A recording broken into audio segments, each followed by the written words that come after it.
নমো ভাগবতে বাসুদেবায়। হে প্রিয় ভক্তগণ, জীবন মুক্তিধারা চ্যানেলে আপনাদের সবাইকে আন্তরিক স্বাগত। আপনি কি কখনো ভেবে দেখেছেন এই পৃথিবীতে কোটি কোটি মানুষের ভিড়ে সবার ভাগে কেন শ্রীমদ্ ভগবদ গীতা বা হরিকথা শ্রবণ করার সৌভাগ্য জোটে না? হাজারো ব্যস্ততার মাঝে আজ এই মুহূর্তে আপনি যে এই ভিডিওটিতে ক্লিক করেছেন, একে নিছক কোনো কাকতালীয় ঘটনা ভাববেন না। বিশ্বাস করুন, এটি পরমেশ্বর ভগবান শ্রীকৃষ্ণেরই এক অসীম কৃপা। তার দিব্য ইচ্ছা আর অনুপ্রেরণা ছাড়া কোনো জীব এই পরম জ্ঞান লাভ করতে পারে না। তিনি নিজেই যেন আজ হাত ধরে আপনাকে এখানে নিয়ে এসেছেন। আমি পূর্ণ দায়িত্ব নিয়ে বলতে পারি, যদি আপনি অস্থিরতা ভুলে শান্ত মনে এই ভিডিওটি শেষ পর্যন্ত শোনেন, তবে আজ আপনার চিন্তাধারা বদলে যেতে বাধ্য। মনের কোণে জমে থাকা সব ভয়, হতাশা আর নেতিবাচকতা কর্পূরের মতো উড়ে যাবে। জীবনের প্রতি আপনার দৃষ্টিভঙ্গি সম্পূর্ণ পরিবর্তিত হয়ে যাবে। এটি কোনো সাধারণ গল্প বা বিনোদন নয়, এটি হলো সেই শাশ্বত আলো যা জীবনের কঠিনতম অন্ধকারেও সঠিক পথ দেখায়। শাস্ত্রের প্রমাণ এবং আমার নিজের অভিজ্ঞতা থেকে বলছি, প্রতিদিন সকালে ঘুম থেকে উঠে আর রাতে ঘুমানোর আগে যদি আপনি গীতার এই পরম সত্য শ্রবণ করেন, তবে মনের সব কালিমাই দূর হয়ে যাবে। আপনার অন্তর ভরে উঠবে এমন এক ঐশ্বরিক শান্তিতে যা কোটি টাকা খরচ করেও কখনো কেনা সম্ভব নয়।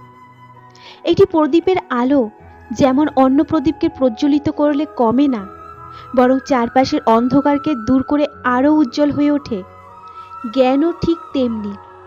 গীতামৃতের এই পরম পবিত্র জ্ঞান যত বেশি মানুষের হৃদয়ে পৌঁছাবে, ভগবান শ্রীকৃষ্ণের অহেতুকী কৃপা আর এই দিব্য আলোর স্পর্শ আপনার জীবনকে ততটাই ধন্য করে তুলবে। তাই আজ শ্রীমদ্ ভগবদ গীতা এবং মহাপুরাণের পাতা থেকে আমরা চয়ন করে এনেছি এমন কিছু অলৌকিক কাহিনী, পরম তত্ত্ব আর জীবনের সেই নিগুড় রহস্য, যা কেবল শ্রবণ করলেই আমাদের অন্তরে জাগ্রত হবে এক অনন্য প্রজ্ঞা। যে বোধের খোঁজে মানুষ বছরের পর বছর সংসার ছেড়ে অরণ্যে ঘুরে বেড়ায়, তা আজ আপনি লাভ করবেন অত্যন্ত সহজ সরল রূপে। আজ আমরা মুখোমুখি হব মৃত্যুর সেই অমোঘ সত্যের, জানব ভগবানের শ্রী নামের মহিমা, আর শিখব কিভাবে প্রকৃতির সত্য, রজ ও তম এই ত্রিগুণের মায়া কাটিয়ে নিজেকে এক শ্রেষ্ঠ ও শুদ্ধ মানুষ হিসেবে গড়ে তোলা যায়। আসুন বন্ধুরা, মনের সমস্ত দ্বিধা আর কোলাহলকে শান্ত করে পরম ভক্তি ও শ্রদ্ধায় অন্তরের অন্তঃস্থল থেকে একসঙ্গে ধ্বনি তুলি, জয় শ্রী রাধা কৃষ্ণ। এবার পূর্ণ মনোযোগ দিয়ে হৃদয়ের কান পেতে শুনুন আজকের এই দিব্য উপাখ্যান।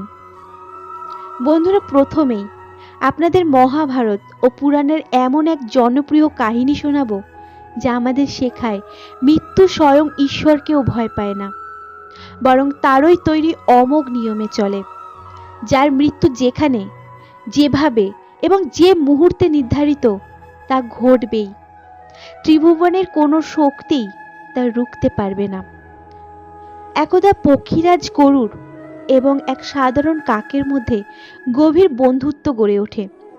গরুর স্বয়ং ভগবান বিষ্ণুর বাহন ও পরম শক্তিশালী হওয়া সত্ত্বেও কাকের সাথে তার সম্পর্কটা ছিল আত্মার। তারা একে অপরের সাথে সুখ দুঃখ ভাগ করে নিত, কোনো লুকোছাপা ছিল না তাদের মধ্যে। একদিন এক শান্ত নদীর তীরে বিশাল এক বটগাছের ডালে বসে দুজনে গল্প করছিল। চারপাশ নিস্তব্ধ, শুধু নদীর কলতান ভেসে আসছে। এমন সময় আচমকা সেই পথ দিয়ে যাচ্ছিলেন এক যমদূত। হঠাৎ থমকে দাঁড়িয়ে তিনি গাছের ডালে বসা কাকরির দিকে স্থির দৃষ্টিতে তাকালেন।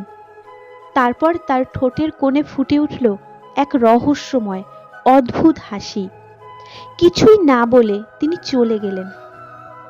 গরুর ও কাক প্রথমে বিষয়টিকে সাধারণ ভেবে এড়িয়ে গেল, কিন্তু বিধাতার লিখন তো অলঙ্ঘনীয়। পরদিনেও ঠিক একই সময় যমদূত এলেন এবং কাকের দিকে তাকিয়ে সেই একই রকম কুটিল ও রহস্যময় হাসি হাসলেন। কাকটির মনে এবার গভীর সন্দেহ আর ভয় দানা বাঁধল। বুকের ভেতরটা কেঁপে উঠল তার।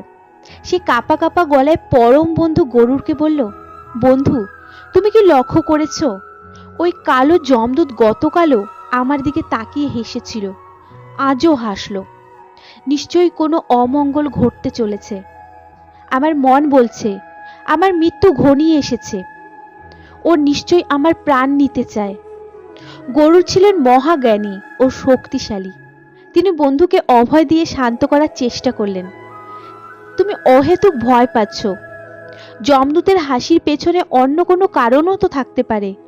এটা নিছক কাকতালীয়। কিন্তু কাকের মন মানল না। এভাবে আরো 2-3 দিন কেটে গেল। যমদূত নিয়ম করে প্রতিদিন আসেন, কাকের দিকে তাকান আর রহস্যময় হাসি হাসেন। এবার কাক নিশ্চিত হয়ে গেল যে তার আয়ু ফুরিয়ে এসেছে। সে কান্নায় ভেঙে পড়ে গরুরকে জড়িয়ে ধরল। বন্ধু, আমি এই সুন্দর পৃথিবী ছেড়ে মরতে চাই না। যমদূত রোজ হেসে আমার মৃত্যুর ক্ষণ গুনছে। তুমি তো ভগবান বিষ্ণুর বাহন, এত শক্তিশালী, তুমি কি আমাকে বাঁচাতে পারো না? বন্ধুর আকুল কান্নায় গরুরের হৃদয় গলে গেল। তার মনে হলো কাকের সন্দেহ হয়তো মিথ্যে নয়। তিনি প্রতিজ্ঞা করলেন বন্ধুকে রক্ষা করার। কাককে সান্ত্বনা দিয়ে গরুর বললেন, তুমি একদম চিন্তা করো না বন্ধু, আমি থাকতে যমদূত তোমার কিচ্ছু করতে পারবে না। আমি তোমাকে এখান থেকে এমন এক দুর্গম জায়গায় নিয়ে যাব যেখানে যমদূতের ছায়াও পৌঁছতে পারবে না। চলো, এই মুহূর্তেই তোমাকে 1000 যোজন দূরের কৈলাস পর্বতে রেখে আসি। যেমন ভাবা তেমন কাজ। গরুর কালো বিলম্ব না করে কাকটিকে পরম স্নেহে নিজের পিঠে বসালেন। তারপর বাতাসের বেগে ডানা মেলে উড়লেন মেঘ, পাহাড় আর সমুদ্র ডিঙিয়ে 1000 কিলোমিটার দূরে। অবশেষে তারা পৌঁছলেন মহাদেবের বরফাবৃত দুর্গম কৈলাস পর্বতে। একটি নির্জন গুহায় কাকটিকে নামিয়ে দিয়ে গরুর স্বস্তির নিঃশ্বাস ফেলে বললেন, এখানে তুমি সম্পূর্ণ নিরাপদ। এত অল্প সময়ে যমদূত এখানে পৌঁছতেই পারবে না। কিন্তু ভাগ্যের কি নির্মম পরিহাস! গুহায় পা রাখতেই দুজনে স্তম্ভিত হয়ে গেলেন। যমদূত সেখানে আগে থেকেই দাঁড়িয়ে আছেন। কিছু বুঝে ওঠার আগেই যমদূতের অমোঘ কালপাশ কাকটির প্রাণ কেড়ে নিল। তার নশ্বর দেহ মাটিতে লুটিয়ে পড়ল। গরুর পাথরের মূর্তির মতো স্তব্ধ হয়ে গেলেন। শোক ও বিস্ময়ে তিনি জিজ্ঞেস করলেন, হে যমদূত, আপনি একে মারবেনই যদি, তবে সেই বনে ওর দিকে তাকিয়ে রহস্যের হাসি হাসছিলেন কেন? ওখানেই তো মারতে পারতেন। আমাকে দিয়ে এত দূরে আনালেন কেন? যমদূত শান্ত গলায় উত্তর দিলেন, হে পক্ষীরাজ, আপনি ভুল বুঝছেন। বিধাতার বিধানে এই কাকের মৃত্যু আজ এই মুহূর্তেই এই দুর্গম কৈলাস গুহাতেই নির্ধারিত ছিল। কয়েকদিন আগে বনে ওকে দেখে আমি ভাবছিলাম, এত দুর্বল ডানার একটা ছোট পাখি এত অল্প সময়ে 1000 মাইল দূরের কৈলাসে পৌঁছবে কি করে? এই অসম্ভব নিয়তির কথা ভেবেই আমি বিস্মিত হয়ে হাসছিলাম। কিন্তু দেখুন, ভাগ্যের কি অদ্ভুত লীলা! ওর মৃত্যু নিশ্চিত করতে আপনি ওর সবচেয়ে বড় বন্ধু হয়ে ওকে পিঠে বসিয়ে ঠিক সময়ে মৃত্যুর ঠিকানায় পৌঁছে দিলেন। আপনি সাহায্য না করলে হয়তো আজ সে এখানে পৌঁছতে পারত না। তবে দিন শেষে বিধাতার লিখন তো আর মিথ্যা হবার নয়। বন্ধুরা, এই ঘটনাটি আমাদের জীবনের এক পরম ও ধ্রুব সত্যের মুখোমুখি দাঁড় করিয়ে দেয়। জীবন আর মৃত্যু সবই আসলে ভাগ্যের এক অমোঘ লিপি। এর থেকে পালানোর বা গা বাঁচানোর কোনো উপায় নেই। আমরা ভাবি অর্থ, আধুনিক হাসপাতাল কিংবা নামী চিকিৎসকেরা বুঝি আমাদের বাঁচিয়ে রাখবে। কিন্তু মনে রাখবেন, যেদিন ওপার থেকে ডাক আসবে সেদিন পৃথিবীর কোনো শক্তি, কোনো প্রিয়জন বা অগাধ সম্পত্তিও আপনাকে ধরে রাখতে পারবে না। পরমায়ু যতদিন আছে, খোদ অগ্নি পরীক্ষার ভেতর থেকেও আপনি অক্ষত ফিরে আসবেন। আর যখন সময় ফুরিয়ে আসবে, তখন 1000 মাইল দূরে গিয়েও শেষ রক্ষা হবে না। মৃত্যু তো আসলে আমাদের ছায়ার মতো, যা প্রতিটি মুহূর্তে নিঃশব্দে আমাদের অনুগমন করে। তাই মৃত্যুকে ভয় পাওয়ার কিচ্ছু নেই। এটি জীবনের অবসান নয়, বরং এক নতুন ও অনন্ত অধ্যায়ের সূচনা। বন্ধুরা, এবার আপনাদের এমন এক পরম সত্য কাহিনী শোনাব, যা শ্রীমদ্ ভাগবতম ও পুরাণ জুড়ে এক পরম শিক্ষার আলো ছড়িয়ে রেখেছে। এই কাহিনী আমাদের শেখায়, মানুষ যতই পাপের অন্ধকারে তলিয়ে যাক না কেন, জীবনের শেষ মুহূর্তে ভগবানের একটিমাত্র নামের আলো তাকে কিভাবে উদ্ধার করতে পারে। ভগবানের নাম মহিমা যে কতখানি অপার, তা এই অলৌকিক উপাখ্যান না শুনলে বিশ্বাস করা অসম্ভব। বহু বছর আগে বর্তমান উত্তরপ্রদেশের কনৌজ নগরে অজামিল নামে এক ব্রাহ্মণ বাস করতেন। জীবনে প্রথমার্ধে তিনি ছিলেন এক আদর্শ পুরুষ, শাস্ত্রজ্ঞ, বিনয়ী, সদাচারী এবং পরম ধার্মিক। ব্রহ্মচর্য পালন, সত্যনিষ্ঠা এবং গুরু বৈষ্ণবের সেবায় তার জীবন ছিল নিষ্কলঙ্ক পবিত্রতার এক মূর্ত প্রতীক। কিন্তু মানুষের মন তো বড় চঞ্চল, বড় বিচিত্র। শাস্ত্র বলে, মানুষের ইন্দ্রিয় এতটাই বলবান যে তা কঠোর সংযমী পুরুষের বিবেককেও নিমেষে হরণ করতে পারে। একদিন পিতার আদেশে যজ্ঞের ফল, ফুল ও কুশ সংগ্রহ করতে অজামিল বনে গিয়েছিলেন। ফেরার পথে হঠাৎই তার চোখে পড়ল এক বিভ্রান্তিকর দৃশ্য।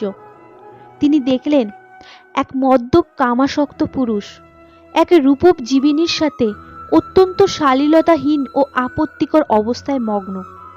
অজামিল চোখ ফিরিয়ে নিতে চাইলেন, নিজেকে সংযত করার আপ্রাণ চেষ্টাও করলেন, কিন্তু হায়, কামদেবের সুতীক্ষ্ণ বাণের কাছে তার দীর্ঘদিনের কঠোর তপস্যা ও সংযম নিমেষেই খড়কুটোর মতো ভেসে গেল। সেই দৃশ্য তার মনের গভীরে গেঁথে রইল। ধীরে ধীরে তার পবিত্র মনে কলুষতার বিষ ছড়িয়ে পড়ল। বিচ্যুত হলেন ধর্মের পথ থেকে। সেই নারীর মোহে তিনি এতটাই অন্ধ হয়ে পড়লেন যে তাকে সন্তুষ্ট করতে পিতার সমস্ত ধন ও সম্পদ উজাড় করে দিলেন। শেষ পর্যন্ত নিজের সতীসাধ্যী স্ত্রীকে পরিত্যাগ করলেন। সেই গণিকাকে নিয়েই তিনি সংসার পাতলেন। যে সদাচারী ব্রাহ্মণ অজামিল একদিন নিষ্ঠার সাথে বেদ পাঠ করতেন, কালের নিয়মে তিনিই ডুবে গেলেন পাপের অতল সাগরে। এক গণিকার সন্তানদের অন্ন সংস্থানের জন্য চুরি, ডাকাতি ও জুয়ার পথ বেছে নিয়ে তিনি পরিণত হলেন এক কুখ্যাত মহাপাপীতে। এভাবেই পাপাচারে লিপ্ত থেকে কেটে গেল বহু বছর। একদিন গোধূলি লগ্নে একদল দয়ালু সাধু সেই গ্রামের পাশ দিয়ে যাচ্ছিলেন। রাত্রি যাপনের জন্য তারা গ্রামের বাইরে কিছু লোকের কাছে একজন ব্রাহ্মণের সন্ধান চাইলেন। গ্রামের লোকেরা ব্যঙ্গ বিদ্রুপ করে বলল, গ্রামের বাইরে এক পরম ভক্ত অজামিল থাকেন, সাধুরা বরং তার ওখানেই আশ্রয় নিন। মানুষের দোষ দেখাই ছিল তাদের স্বভাবের অতীত। তারা সরল মনে অজামিলের কুঠিরে গিয়ে হাজির হলেন এবং দুয়ারে আঘাত করে ডেকে উঠলেন, ভক্ত অজামিল, দ্বার খোলো, আমরা তোমার অতিথি। দরজা খুলতেই সাধুদের দিব্য রূপ দেখে অজামিলের মনের কোণে সুপ্ত সুকর্মের স্মৃতি জেগে উঠল। বিবেকের দংশনে কেঁপে উঠল তার ভেতরটা। আশ্রয়ের আবেদনে সাধুদের সশ্রদ্ধে আপ্যায়ন করলেন তিনি। রাতে কীর্তনের অনুমতি চাইলে অজামিল বললেন, এ আপনাদেরই ঘর, যা ইচ্ছা করুন। সারা রাত সেই মধুর নাম সংকীর্তন শুনে অজামিলের পাষাণ হৃদয়ে ফাটল ধরল। দু চোখ বেয়ে নামলো অনুতাপের অশ্রুধারা। মনে হলো পাপের বোঝা যেন কিছুটা হালকা হচ্ছে। সকালে সাধুদের বিদায় বেলায় অজামিল তাদের চরণে লুটিয়ে পড়ে নিজের সব অপরাধ স্বীকার করলেন। সাধুরা করুণা ভরে বললেন, অনুতাপই পাপের শ্রেষ্ঠ প্রায়শ্চিত্ত। তোমার আসন্ন সন্তান সম্ভবা স্ত্রীর যে পুত্র হবে তার নাম রেখো নারায়ণ। ভগবানের এই পবিত্র নামেই তোমার মঙ্গল হবে। যথা সময়ে অজামিলের পুত্র সন্তান হলো এবং সাধুদের কথা মতো তার নাম রাখা হলো নারায়ণ। ধীরে ধীরে ছোট ছেলের প্রতি অজামিলের আসক্তি এতটাই বেড়ে গেল যে খাওয়া দাওয়া, শোয়া সব অবস্থাতেই তিনি সারাক্ষণ ডাকতেন, নারায়ণ এসো, নারায়ণ খাও।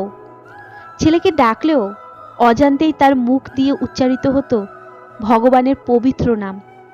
এভাবেই অজামিলের বয়স ৮০ পেরিয়ে গেল, অথচ তিনি টেরও পেলেন না যে মৃত্যু তার দোরগোড়ায়। হঠাৎ একদিন অজামিল দেখলেন ৩ জন ভয়ঙ্কর যমদূত তাকে নিতে এসেছে। তাদের হাতে যমপাশ, চোখগুলো আগুনের মতো লাল আর চেহারা বিকট। ভয়ে অজামিলের আত্মা কেঁপে উঠল। তিনি বুঝলেন তার অন্তিম সময় উপস্থিত। মৃত্যু ভয়ে ভীত হয়ে তিনি দূরে খেলতে থাকা তার ছোট ছেলেকে চিৎকার করে ডাকতে লাগলেন, নারায়ণ, নারায়ণ, আমাকে বাঁচাও বাবা। মৃত্যু পথযাত্রী অজামিলের মুখে প্রভুর নাম শুনে বৈকুণ্ঠ থেকে বিষ্ণুদূতেরা তৎক্ষণাৎ সেখানে আবির্ভূত হলেন। যমদূতেরা যখন অজামিলের সূক্ষ্ম শরীর টেনে বের করার চেষ্টা করছিল, বিষ্ণুদূতেরা বজ্র কণ্ঠে তাদের বাধা দিয়ে বললেন, থামো। যমদূতেরা অবাক হয়ে বলল, আপনারা কে? আমরা ধর্মরাজ যমের দূত, নিজেদের কর্তব্য করছি। এই লোক সারা জীবন মহা পাপ করেছে, তাই এর নরক বাসই প্রাপ্য।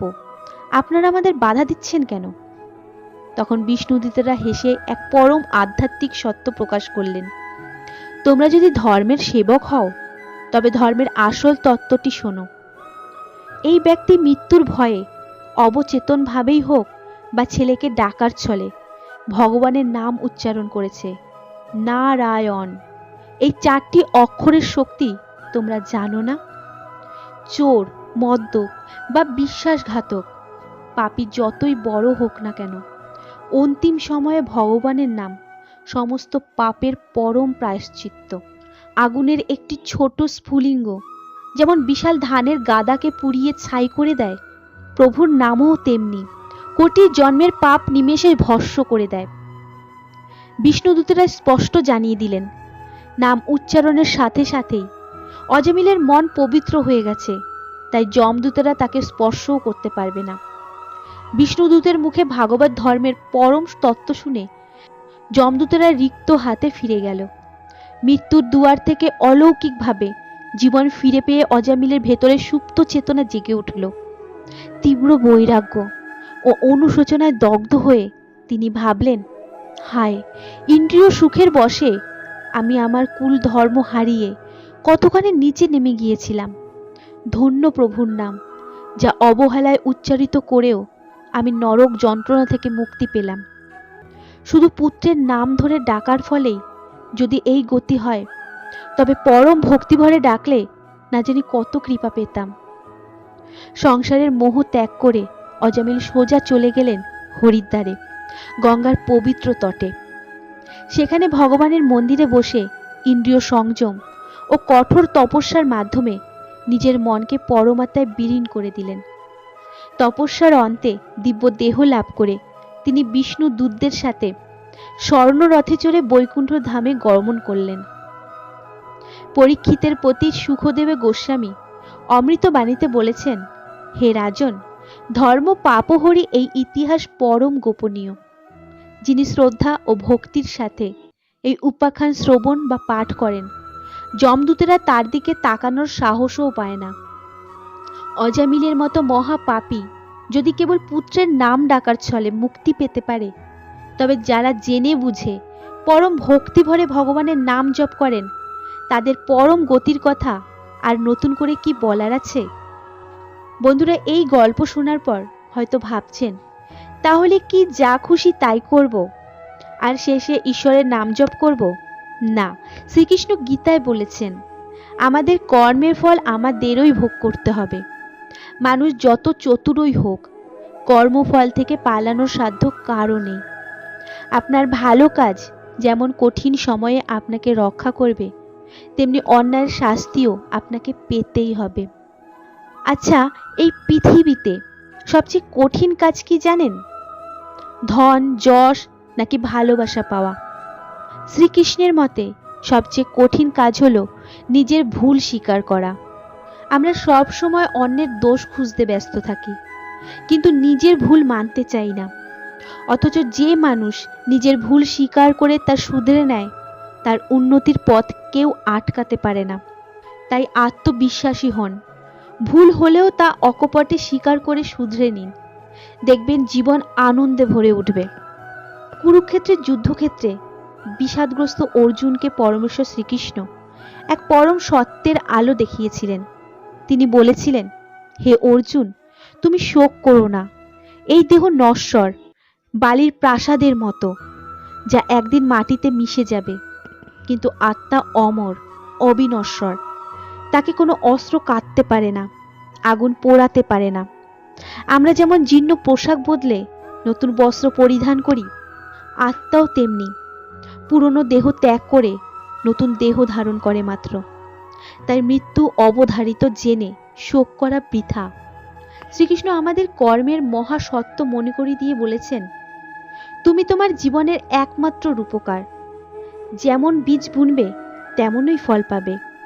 আম গাছ রোপণ করলে মিষ্টি আম পাওয়া যায়, আর বাবলা গাছ পুঁতলে মেলে শুধুই কাঁটা।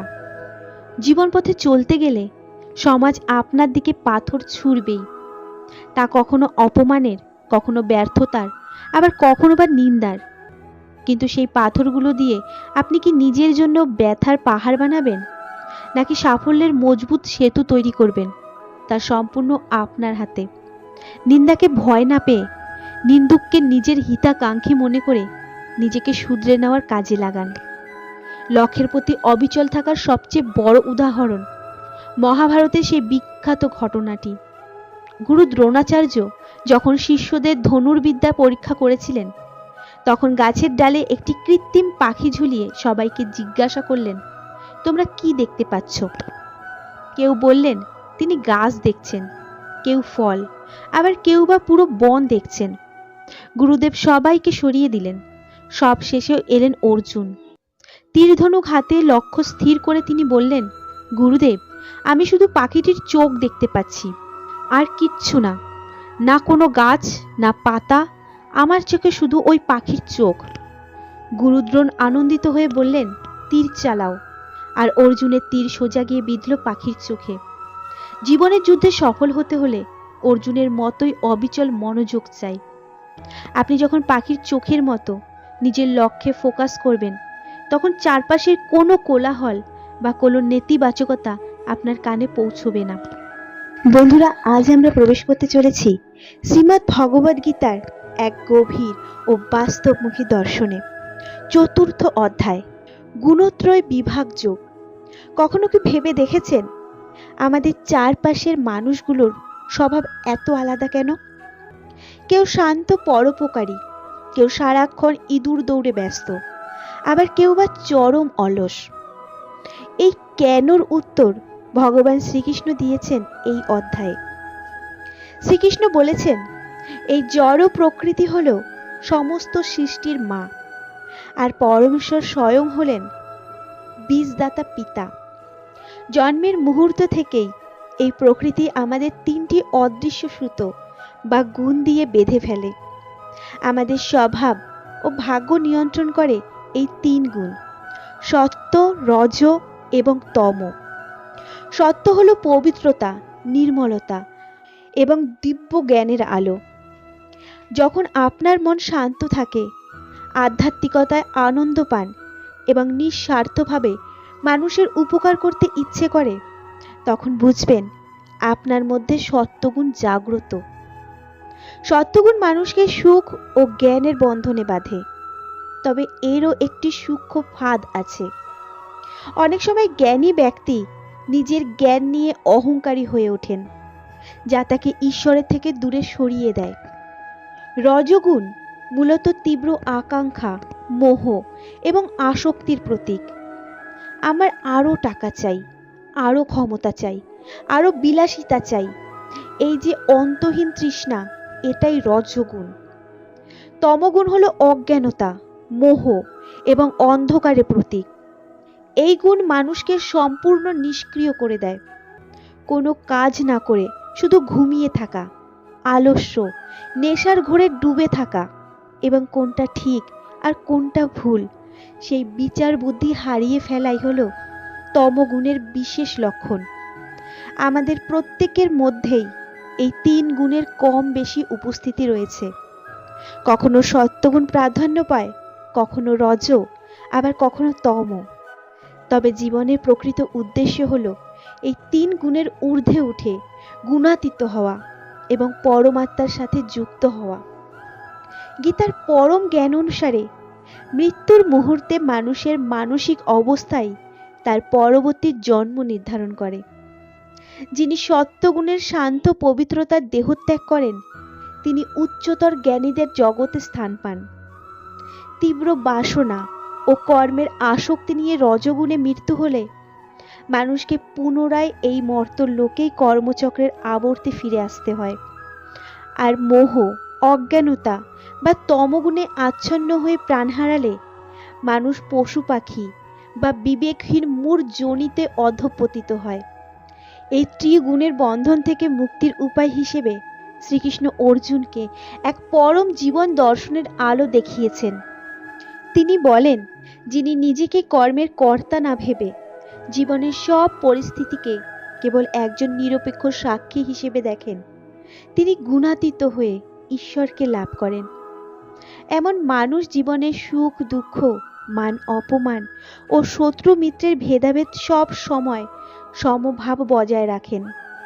তার কাছে সোনা ও পাথরের মূল্য সমান। সে নিন্দায় ভেঙে পড়ে না, আবার প্রশংসাতেও ভেসে যায় না। এই অবিচল মানসিকতাই মানুষকে প্রকৃতির বন্ধন থেকে মুক্ত করে অমৃতের স্বাদ এনে দেয়। গীতার পুরুষোত্তম যোগে এই সংসারকে একটি উল্টো অসত্য গাছের সাথে তুলনা করা হয়েছে, যার শিকড় ওপরের দিকে আর শাখা প্রশাখা নিচের দিকে। নদীর তীরে থাকা গাছের ছায়া যেমন জলে উল্টো দেখায়, এই জড় জগৎও তেমনি আধ্যাত্মিক জগতের এক উল্টো প্রতিফলন। এখানে আমরা যে সুখ খুঁজি তা আসলে আসল সুখের ছায়া মাত্র। বেদ মন্ত্র বা ভোগ বাসনা এই গাছের পাতা, আর রূপ রস শব্দ গন্ধ স্পর্শ হলো এর ডালপালা। আমাদের অন্তহীন বাসনার কারণে এই গাছ অবিনাশী, যা আমাদের জন্ম মৃত্যুর চক্রে বেঁধে রাখে।